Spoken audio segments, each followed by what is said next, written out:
The original Haunted House came out in the early 80s for the Atari and at the time was a very beloved game. Fast forward over 40 years and it's Orbit Studios' turn to remake and reimagine this classic title.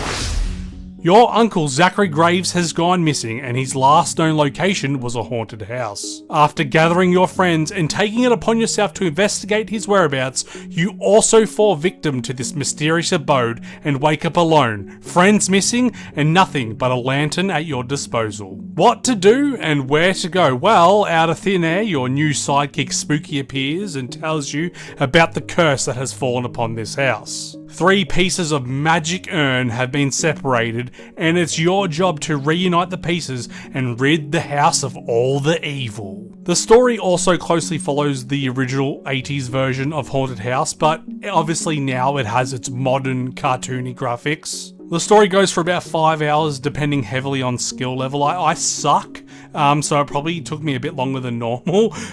Look, but it's not an overly complicated or deep story, but for a game of this size, it does the job and gives an overall reason for existing. To help set the mood is fantastic level design. Old bookcases and statues, broken floorboards and outdated antique furniture. Pair that with really nice graphics and moody lighting, and you have yourself a very visually charming and appealing game.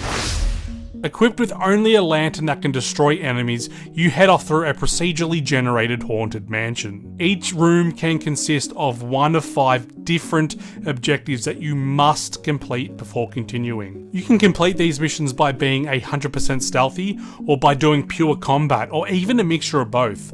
The idea is that you never know what the next room might hold, so you must be prepared for any occurrence. Early on, only having the 5 different types of room missions allows the player to learn the best tactics to employ to beat that task at hand. After 2 or 3 hours though, it does start to get quite repetitive.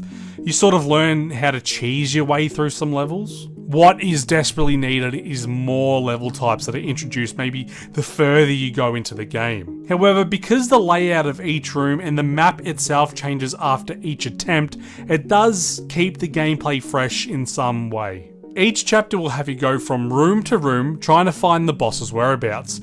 If you die, you are taken back to the very start and you have to start all over again. To help you on your journey, you will come across items that will aid you through each room. Some items are used to help kill or stun enemies, whereas others help you stealth better with less noise as you move, or even a temporary ghost outfit that lets you blend in with enemies for a short period of time. Each item is only one use, but you do come across them very frequently, as each room you complete will spawn a chest that will provide you with 1 or 2 of these items.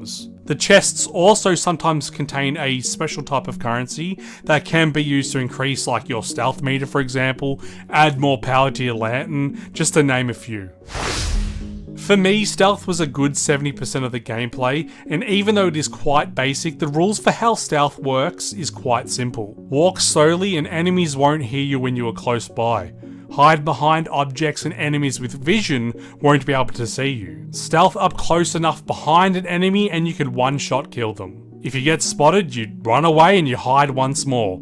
The stealth worked really well, and while maybe being easy, it was by far the most enjoyable part of the game. The combat with the lantern is very much like Luigi's Mansion, for example. You hold up the lantern in the face of the enemies and it'll slowly dwindle their health down until they die. The auto lock-on can be frustrating at times. Even at sort of short distances, I did find that the auto lock-on would stop working and then I'd be targeting absolutely nothing. It did cause some player death. The combat is definitely the more harder way to play. The characters we use tend to be a bit squishy, and at times health can be really hard to come across. There are a good handful of different types of enemies, and there is enough variety for me to say that no more enemy types are needed. Each enemy has its own unique behaviour and attitude, and when you get rushed by multiples at a time, you will definitely die.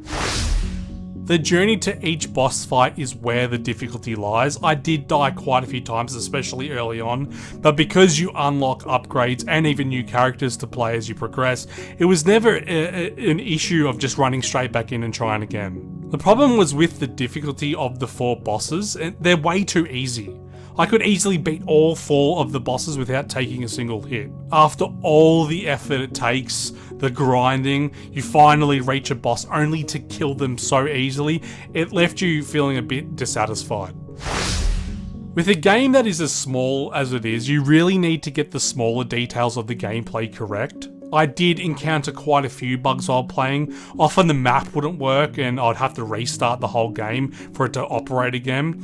In a game where the map is constantly changing, a working map is very important. I had a few occasions where enemies would even glitch out and then that room would be undefeatable, meaning, again, I had to reset the game. I even had a boss fight where the boss was stuck behind a chair and I couldn't perform the finisher move on them. That was pretty funny, but also quite frustrating. And to help flesh out the game, they've added 3 NPC characters. They require you to collect items for them. For example, there's a lady that's missing like 20 cats.